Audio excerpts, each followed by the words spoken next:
The first thing Sarah Voss noticed when she came back to Vailden was the smell of the grain. It hit her before the lander's hatch had fully opened. Warm and deep and faintly sweet. The same smell she remembered from her grandmother's kitchen on a planet she hadn't seen in 11 years. She stood at the top of the ramp and breathed it in, and tried not to think about what was coming to take it. Behind her, Duras was already clanking down the ramp in his half-repaired chassis, the 2 replacement limbs he'd welded on after the Keth station, still a slightly different shade of gunmetal than the rest of him. He moved like a man who had learned to walk twice and hadn't quite forgiven his body for making him do it. General Milo Tark came next, slower, one hand on the rail, a flask in the other that he wasn't drinking from anymore. He just carried it now, the way some men carry a coin they've stopped spending. Behind Tark came the others. Yeshi with her twin blades folded across her back. Kale, who had 3 fingers left on his right hand and used them better than most men used 5. Pilot Rhea Sunder, who had never once landed a ship gently in her life. They were 7. They had started as 12. The farmers were waiting. There were perhaps 200 of them, standing in a loose crescent at the edge of the landing field, the wind off the eastern steppes pressing their clothes against their bodies. They weren't cheering. They were watching, the way people watch something they aren't sure is real yet. An old woman in the front row was holding a bundle of grain stalks wrapped in yellow cloth. A boy of maybe 10 had climbed a grain crate to see better. He was staring at the scratches on Voss's armor like he was trying to read them. She walked down the ramp and stopped 5 meters from the crowd and said nothing. She'd made speeches before. She knew what they cost. It was Eris who stepped forward from the edge of the crowd, young, barely 20. One of the Keth's own turncoats who had defected to Vailden 3 months ago and never fully stopped flinching when anyone made a sudden movement near him. He had come to her 2 days ago with his eyes gone flat and careful, the look of someone delivering a verdict they'd hoped to be wrong about. 5 days, he said now, not loudly. The crowd was quiet enough that he didn't need to be loud. I've confirmed it. Overlord Voranus has repaired the fleet. He knows you're here. He's coming for the grain and he's coming for you. Voss heard someone in the crowd make a soft sound, not panic, something worse. The slow exhale of people who had almost let themselves believe it was over. She pulled off her helmet and held it under her arm. She had a face that had been in the sun too long and broken once across the cheekbone, and she looked at the crowd without performing anything for them. Then we have 5 days, she said. Let's not waste them standing here. They had 5 days and 6,000 tons of grain. Tark saw it first. He was 3 days off the flask, which meant he was sleeping badly and thinking too fast, and he had walked the fields at dawn with his hands in his pockets and come back to the command shelter with chalk dust on his fingers from the planning board. They won't bombard the silos, he said. He had spread a topographic map across the table and was marking positions with the flat end of a stylus. Not from orbit, not while the grain's inside. Voranus doesn't need us alive. He needs the grain alive. The Keth fleet has been running supply shortfalls for 4 months. That's why they're here. That grain is worth more to them intact than we are dead. He looked up. So we bring it in. Voss studied the map into the village. Every bale, every bushel, every sack. We stack it in the streets. We fill the buildings. We pack the squares. They can't fire on the village if the village is the supply depot. He tapped the map. It won't stop their ground forces. But it takes orbital bombardment off the table. It also means 2 days of harvesting we didn't plan on, Kale said. Yes, with 200 farmers who are already scared. Yes, Tark said again. He didn't apologize for it. Voss had noticed he'd stopped apologizing for things since he put the flask down. It was the first thing she'd liked about him. She looked at the map for a long moment. Outside, the morning light was coming through the shelter's single window and lying in a yellow bar across the floor. Somewhere outside, a child was laughing at something. The sound came through the wall and sat in the room with them. Tell the farmers, she said, all of it. They deserve to know what we're doing with their grain. They told them in the central square. The whole village gathered in the late afternoon heat. Tark talked for 20 minutes without notes, laying out the tactical picture with the same flat precision he must have used on fleet briefings, before his disgrace, before the drinking, before whatever had broken him down to the person standing here now. He was not inspiring. He was not trying to be.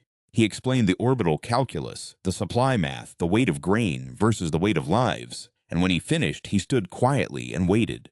An old farmer named Cord, 60 years of sun and soil in his face, hands like hewn wood, stood up from the third row and said, "So you want us to harvest our own crop as a human shield?" "Yes," Tark said. Cord was quiet for a moment. "Well, it needs harvesting anyway." The laughter that followed wasn't joy, exactly, but it was real, and Voss felt something loosen in her chest. They started at dawn the next day. All of them, fighters and farmers, working side by side in the pale gold of early morning.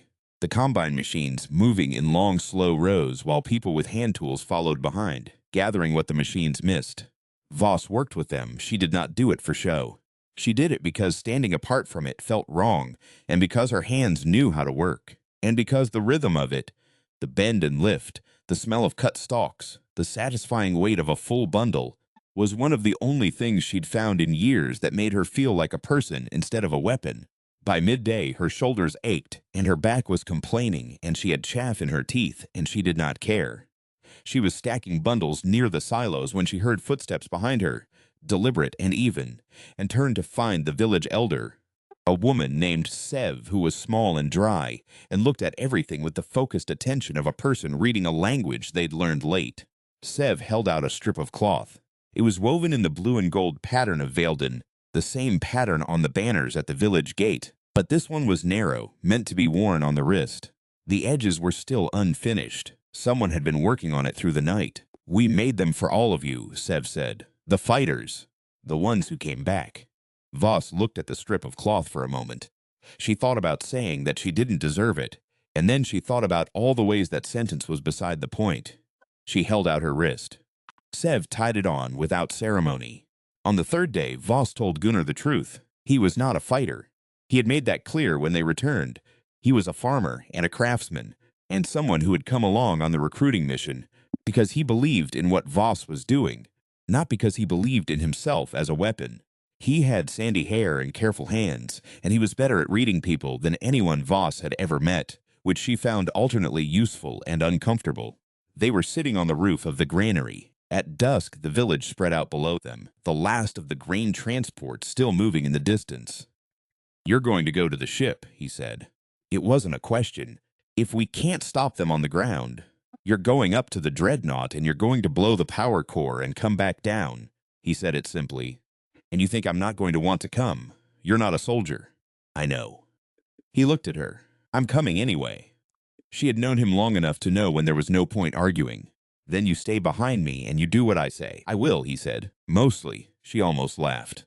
The sun was going down, turning everything copper and rust, and the village below them was lit in it, the grain banners on the rooftops catching the last light. And for a moment she let herself feel what she had been refusing to feel since they landed, that this was worth something, this particular patch of dirt, and these particular people, and the way that child had laughed through the shelter wall. Then she put it away, where she kept things she couldn't afford to carry into a fight. Duras found her that night. He came to the edge of the field where she was running through her blade forms in the dark, alone, the way she always did before a battle she wasn't sure she would survive. He stood at a respectful distance and watched until she stopped. "You know he'll offer you a trade," he said. She'd thought about it.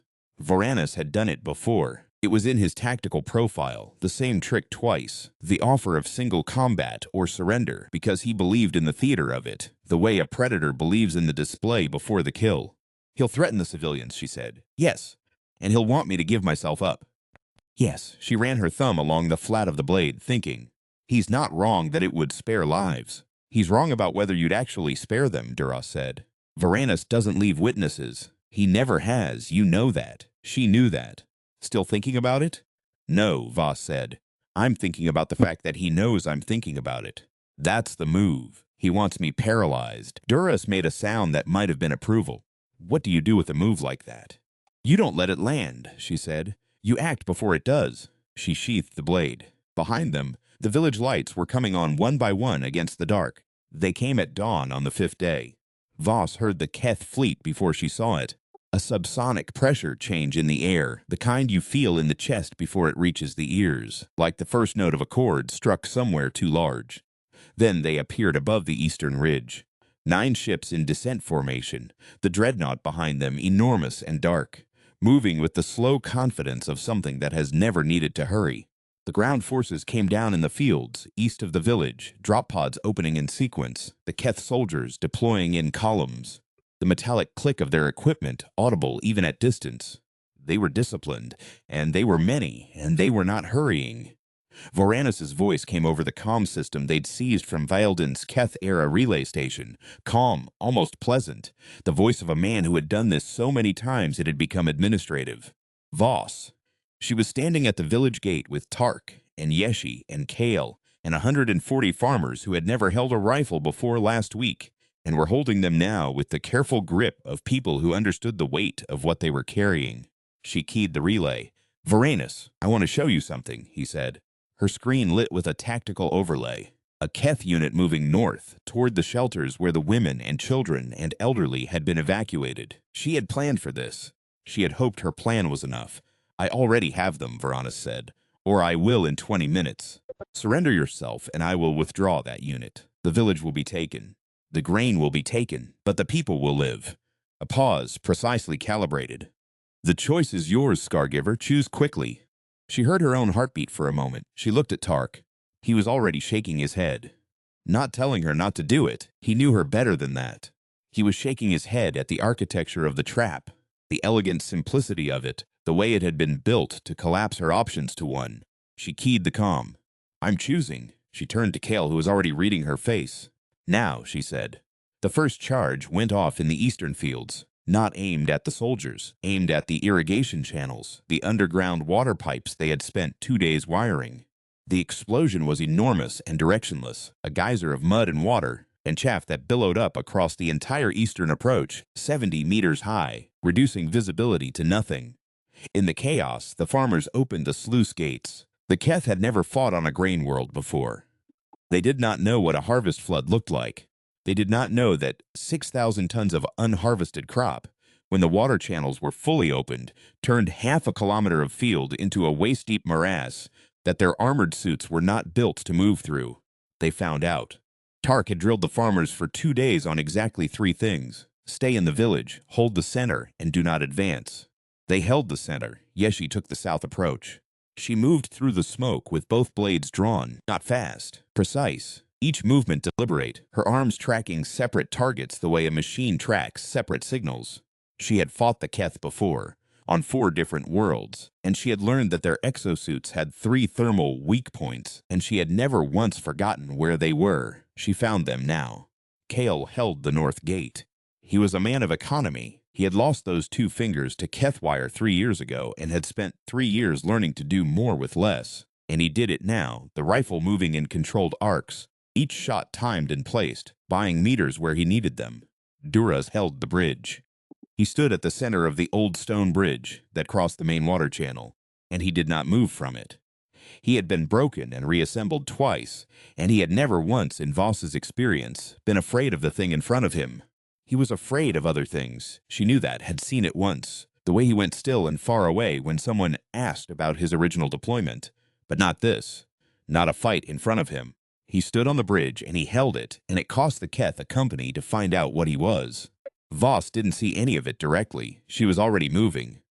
She and Gunnar had made the jump to the dreadnought during the first minute of engagement, when the Keth targeting systems were focused on the village. A stolen Keth transit pod, modified, shielded with the same signal absorption compound Eris, had brought them from the Keth supply line. They had 1 shot at the approach window. Rhea Sunder flew them into it. She landed the pod with her usual indifference to physics. They were already moving before the hatch opened. The dreadnought's interior was colder than Voss expected. Vast corridors of dark metal, the Keth aesthetic of deliberate intimidation. Everything scaled for something larger than a human. Everything lit in the color spectrum that fell outside comfortable human vision, the faint subsonic hum they used to suppress intruder alertness. She had studied Keth architecture for 6 years. She knew what it was designed to make her feel. She walked through it anyway. The power core was 7 levels down. She had the schematic from Eris. She moved through the maintenance corridors where the gravity plating was thinner and the air tasted of coolant. Gunnar 3 steps behind her, his breathing steady in a way she found unexpectedly comforting. Level 4, she ran into a squad of 6. She took 3 of them before they completed their first movement. The thing about training that people who hadn't done it couldn't understand was that it was not about speed. It was about collapsing the distance between decision and action until there was no gap left. She had collapsed that gap over 15 years, and what was left was something that looked like speed but wasn't. Gunnar pressed against the wall. She moved through them and came out the other side. "Are you all right?" she said, not looking back. "Define all right," he said. Level 6, she triggered the secondary alarm. A mistake. She caught it too late. Pressure sensor in the floor she hadn't marked. The corridors locked down. She heard the blast doors engaging above and below. "New route," she said.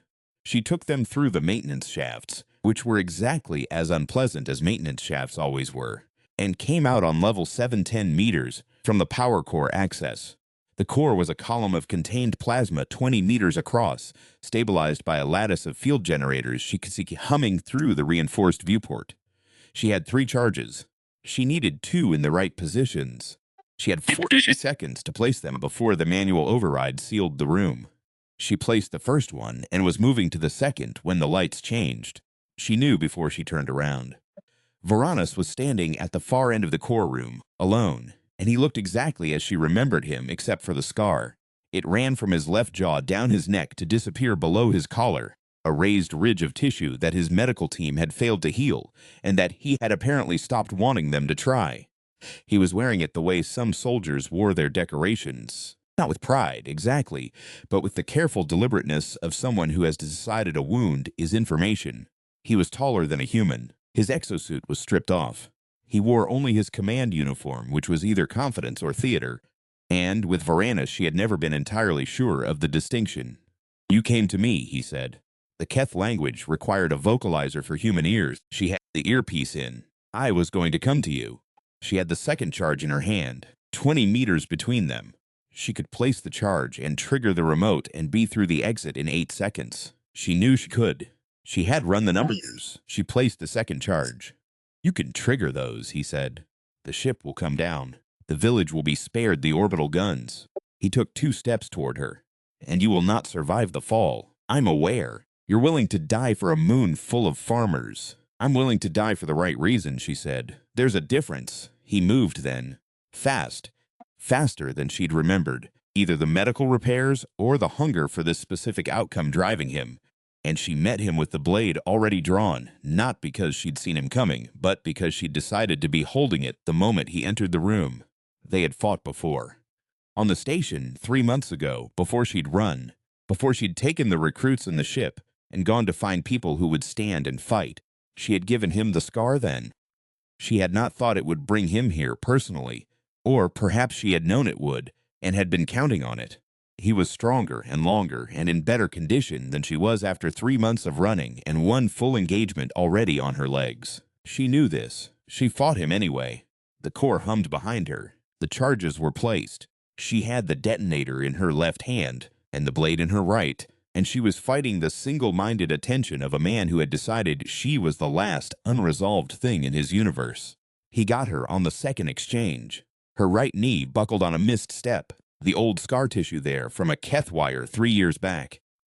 And she went down on one knee, and he was above her before she could recover, his hands finding her collar, lifting her off the ground, with the specific deliberateness of something that wants to be seen doing it. She heard him saying something. His vocalizer was close, and the sound was distorted by her own pulse in her ears, but she caught the shape of it.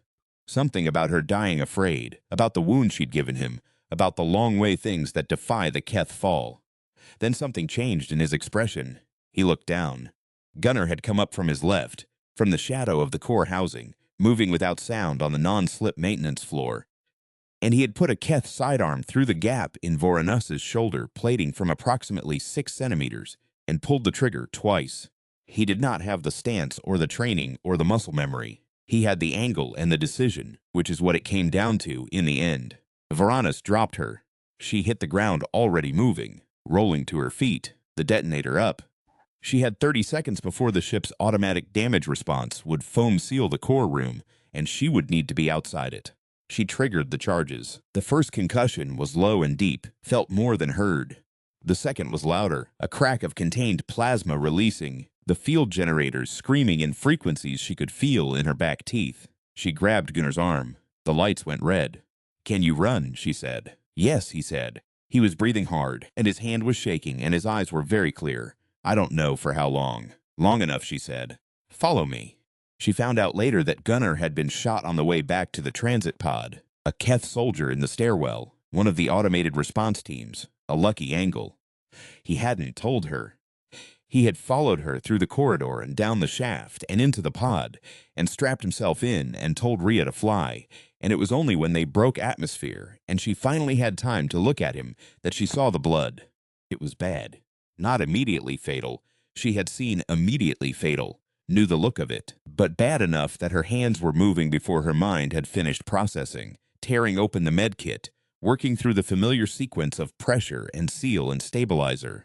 "You should have told me," she said. "You would have carried me," he said. "You needed to run. I would have carried you anyway. I know." He looked at the ceiling of the pod. Below them, through the viewport, the dreadnought was coming down. Not crashing, exactly, but descending in pieces, the power core gone, the structural integrity failing in the sequence she'd calculated. It was going to come down in the eastern fields, away from the village. She'd placed the charges for that. Did it work? She looked out the viewport. The Keth fleet, without the dreadnought's command signal, was already breaking formation. Not retreating, not yet, but the communications disruption from the core explosion was radiating through their system. On the ground, Tark would already be reading it. Tark would know what to do with it. "It worked," she said. He let out a long breath. Below them, the moon's surface was coming up fast. The gold of the grain fields, and the small clustered lights of the village, and the long dark line of the eastern ridgeline. And it looked, from up here, like something worth keeping. Tark was waiting at the landing field. He had a bruise across the left side of his face that was going to be impressive in the morning, and his jacket was torn at the shoulder, and he was standing very straight in the way he stood when he was exhausted and refusing to show it. Behind him, the farmers and the fighters were gathered, some still carrying weapons, some not, all of them looking at the pod with expressions that hadn't settled into anything yet. Voss came down the ramp carrying Gunnar, which she had refused to apologize for or pretend was less than it looked. He was conscious and swearing quietly, which she took as a good sign. Duras was there. Kale was there. Rhea Sunder was already arguing with someone about the landing approach she'd used to get them back, hands moving in the air. Yeshi was sitting on an ammunition crate with her blades across her knees, cleaning them with the careful attention of someone who finds peace in maintenance. Voss looked for Nemesis. She found the answer in the way Kale wouldn't meet her eyes when he walked up. She had known it was possible. She had calculated it as a variable in the tactical plan, the way you calculated all the things you could not afford to feel until after.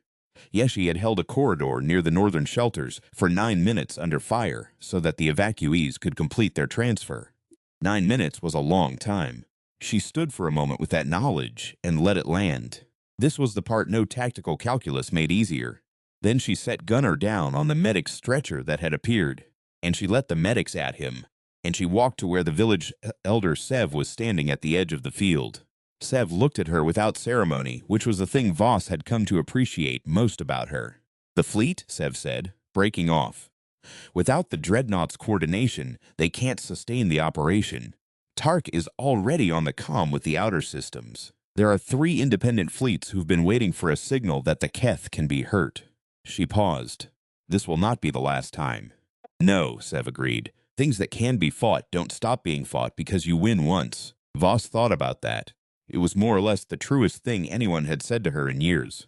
"The grain," she asked. "Intact," Sev said. "All of it.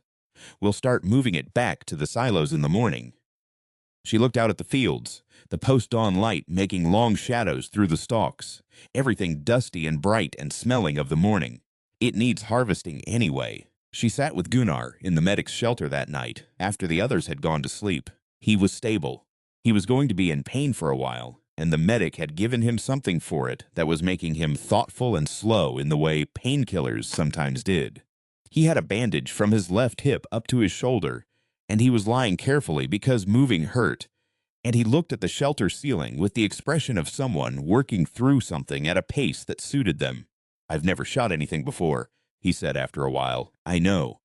It didn't feel the way I expected." She waited. "I thought it would feel significant," he said, "like something changed.